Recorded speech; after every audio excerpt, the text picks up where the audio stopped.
He thinks, Charlie. Brad Garlinghouse, you heard it. The Oracle doesn't like you guys. The Oracle of Omaha has spoken. You know, look, I think, I remember when I first heard about TikTok, and I just didn't get it. And I do think there are some things about technology shifts and generational shifts that are, you know, it is hard to track sometimes.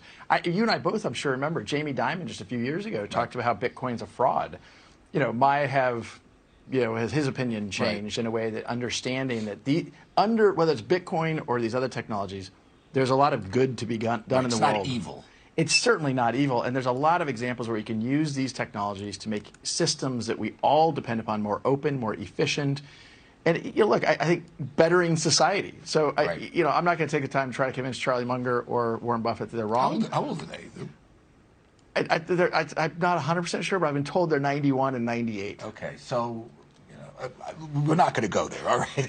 But in any event, you are the CEO of Ripple, the cross-border payment.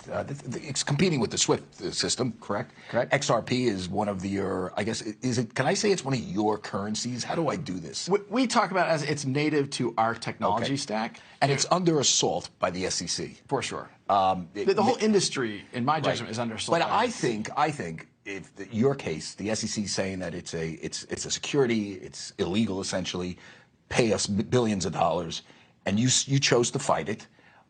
Your case will set the stage, set the agenda for the SEC's foray into crypto regulation and how far Gary Gensler, the chairman of the SEC, is going to go. Where's the case right now?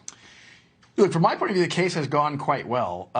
You know, a lot of it has been, you know, skirmishes around discovery and these kind of things. But it's clear that the judge understands that this is an important case. It's going to be, you know, set precedent. It now, we're getting close to summary judgment filings. Everything will be before the judge now by the end of November. What that means in terms of how long the judge will take to review the case. So it could be this year. That's an optimistic view, but it's not impossible. What do you think of Mr. Gensler's approach here? He's a friend, I'm assuming, right? No, I actually have never met him. You know, he certainly, I guess the simplest way I'd characterize this, I think when you're a hammer, everything looks like a nail. When you're Gary Gensler at the SEC, everything looks like a security, which doesn't really make sense. And look, he said a lot of things that I just think are talking points that don't really make sense. You know, he says justice delayed is justice denied. Yet they brought this lawsuit against Ripple, and every possible juncture they have sought to delay the case. And our view is like, look, we're trying to move as quickly as we can. We will continue to move as quickly as we can because we think it's very clear. What do you think he's going to do? Are on our side. What's he going to do with regulation? Well, I think he clearly wants, in the context that there is uncertainty in the United States federal government about who regulates crypto. He wants it. He wants it. He wants it. And I think it's empire building. I mean, now, will the Republicans let him take it? I think look, there's a piece of legislation reintroduced just last Thursday, bipartisan support, called the Digital Commodity Exchange Act, and it has broad support. I was on Capitol Hill 2 or 3 weeks ago, spoke with a bunch of elected representatives on both sides of the aisle.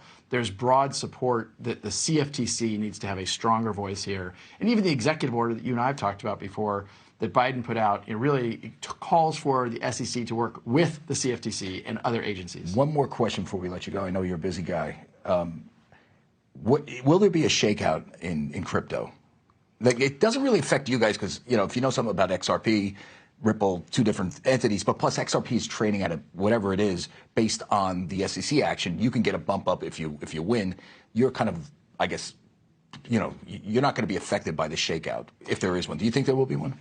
Well, look, the overall market today that, you know, Munger and Buffett think isn't worth anything is worth $2 trillion. Yeah. And I think the likelihood that 5, 10 years from now it's worth a lot more than that is extremely high.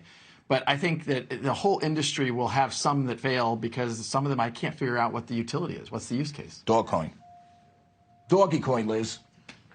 I'm going to toss to you on doggy coin. Okay, doggy coin. That's Dogecoin, dum-dum. Yeah, you're getting like right up there with See you, Buffett and Liz. Munger too, Charlie. All right, thank you, and good to see you, Brad By the Garlinghouse. way, what was going on with Buffett and Munger? Why do they hate crypto so much? They just Did you feel ask that them? it doesn't have any value, that it's just simply software, and who knows? They called it magic. They're against it. I think Brad really talked about it in a fair way. There's going to be a day where they could buy their hearing aids with crypto. You know that, Liz? You're disrespectful, Charlie. Thank you both very much. All right, by the way, we're not done at Milk and the